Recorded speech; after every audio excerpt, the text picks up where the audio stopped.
বিশ্বকাপের উন্মাদনায় তারকার হৃদয়ের স্পন্দন, সঙ্গীত প্রেমীদের জন্য অপেক্ষার এক বিশেষ সন্ধ্যা।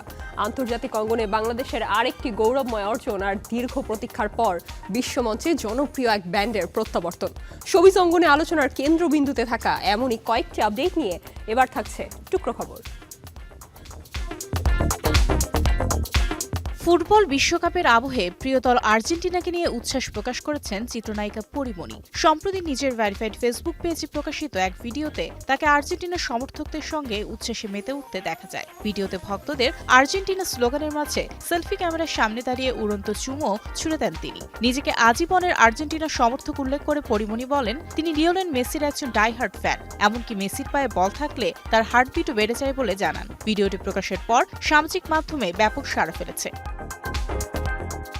উপমহাদেশের জনপ্রিয় কণ্ঠশিল্পী, গীতিকার ও সুরকার অনুপম রায় আগামী ২৬ জুন ঢাকায় সঙ্গীত পরিবেশন করবেন। রাজধানী ইউনাইটেড কনভেনশন সেন্টারে অনুষ্ঠিতব্য এই কনসার্টে অংশ নেবে দ্য অনুপম রায় ব্যান্ড। আয়োজনটি পৃষ্ঠপোষকতা করছে জনপ্রিয় টি ব্র্যান্ড সিরন, যারা দীর্ঘদিন ধরে দেশের বিভিন্ন সাংস্কৃতিক ও সৃজনশীল কর্মকাণ্ডে যুক্ত রয়েছে। আয়োজকদের প্রত্যাশা, অনুপমের জনপ্রিয় গান দর্শকদের স্বতঃস্ফূর্ত অংশগ্রহণে এই আয়োজন পরিণত হবে এক স্মরণীয় সঙ্গীত সন্ধ্যায়।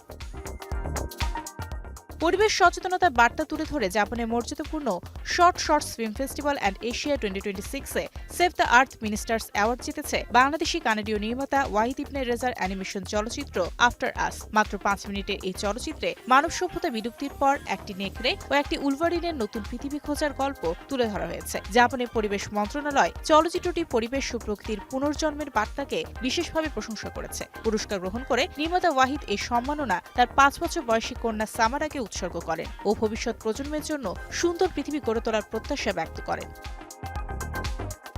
কোরিয়ান পপ সঙ্গীতের কিংবদন্তি গ্রুপ বিগ ব্যাং অভিষেকের ২০তম বার্ষিকী উপলক্ষে দীর্ঘ ৯ বছর পর প্রথম পূর্ণাঙ্গ গ্রুপ ওয়ার্ল্ড ট্যুরের ঘোষণা দিয়েছে। আগামী ২১ থেকে ২৩ আগস্ট দক্ষিণ কোরিয়ার গোয়াং স্টেডিয়ামে টানা ৩ দিনের কনসার্ট দিয়ে শুরু হবে বিগ ব্যাং 2026 ওয়ার্ল্ড ট্যুর। জি ড্রাগন, টেয়াং ও ডেসাং এর বহুল প্রতীক্ষিত এই পুনর্মিলনী সফর এশিয়া, উত্তর আমেরিকা ও ইউরোপের ১৮টি শহরে অনুষ্ঠিত হবে। ২০২৭ সালের ফেব্রুয়ারিতে তাইওয়ানে সফর শেষ হওয়ার কথা রয়েছে।